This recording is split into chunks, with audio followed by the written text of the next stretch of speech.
Hi, my name is Joe Cefalu, and we're going to talk today about playing lead guitar lines up and down the fingerboard, trying to connect them seamlessly. Probably if you play lead, you're trying to connect different shapes, whether they be pentatonic scales or whatever. You're playing from one pattern to the next. This technique that I'm going to show you, I call hopscotch, and it's a routine, a practice routine that'll help you connect your shapes in a very practical way and get it so that they kind of all flow seamlessly together. Okay, so let's check it out. So let's use the minor pentatonic scales as an example. Many of you, I'm sure, have seen these before. There's 5 different fingerings for the pentatonic scale. We're playing minor pentatonic now, and the red note is the lowest minor root per shape. So let's assume you know these shapes and you're practicing them up and down the guitar. So the first thing we want to be able to do is to play these 5 shapes in one key at first, up and down the neck. Let's take G minor. Okay, so at the 3rd fret I'm playing that number 1 shape that was on the diagram. Plenty of you guys have seen this before.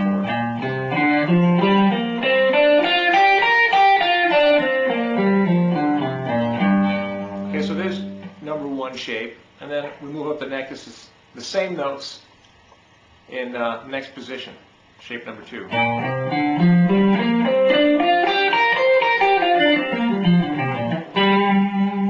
And so on, number 3.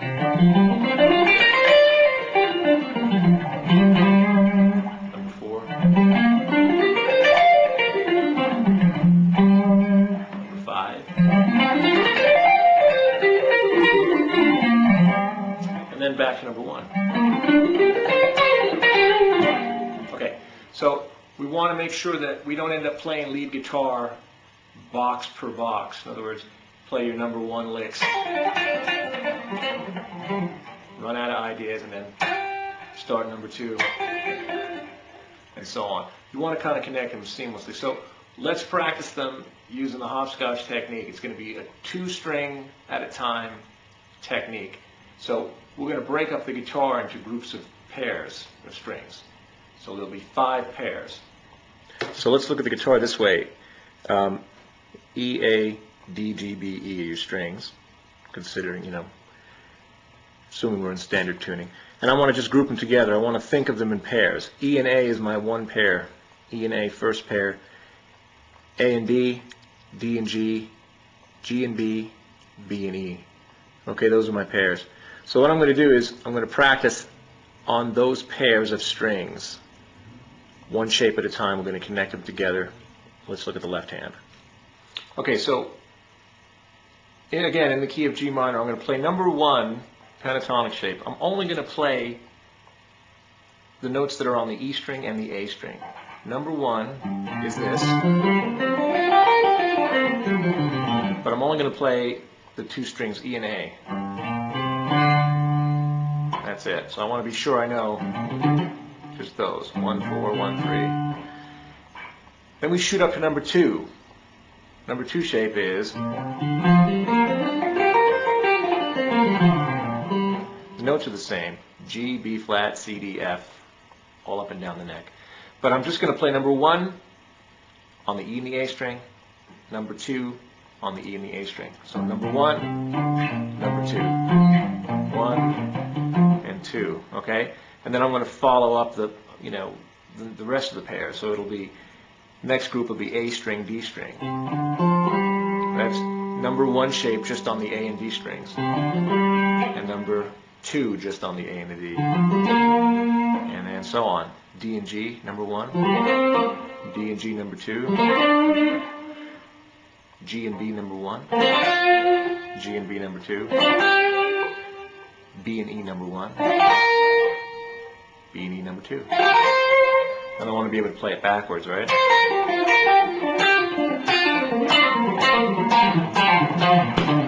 I'm just playing through those shapes up and back. So eventually you want to connect 1 to 2, 2 connects to 3, and so on. 3 connects to 4, 4 to 5, and back to 1. So what starts to happen is you don't even see them as 2 shapes anymore. From going back and forth so much, you start to see them as one big shape. And that's when your ideas are going to flow more smoothly, less boxy, less stuck in one shape. If I'm able to play back and forth between one and the next, and I know it with my eyes closed, then it's no big deal to kind of flow through it all up and down the neck. You want to learn those shapes, all the adjacent pairs. The other technique you can try is take one pair of strings, say the E and the A, and play up all 5 and back, just on those pairs. So you'll start to see the neck in a different way. So I have number 1 here on the E and the A string, then number 2 on the E and the A, number 3, number 4, number 5, back to number 1. And I want to be able to get through those when I'm connecting them up and down. And then I take the next pair of strings, the A and the D, and continue up and down like that. So when you practice that way, and you see the scales not just one little box at a time, you start to see it as one big long, channel of notes. As if, think of each box being a room, and by practicing this way you break down the walls and you get one big hallway. So you can connect from one to the next up and down. Let's do a little playing. Okay, so we're just going to do a little playing around. If I'm just in the key of G minor, I'm playing through the shapes. There's number 1 and then number 2. So if I start thinking about that hopscotch thing and thinking about the shapes as in pairs of strings, I can connect them. And then when I start playing licks,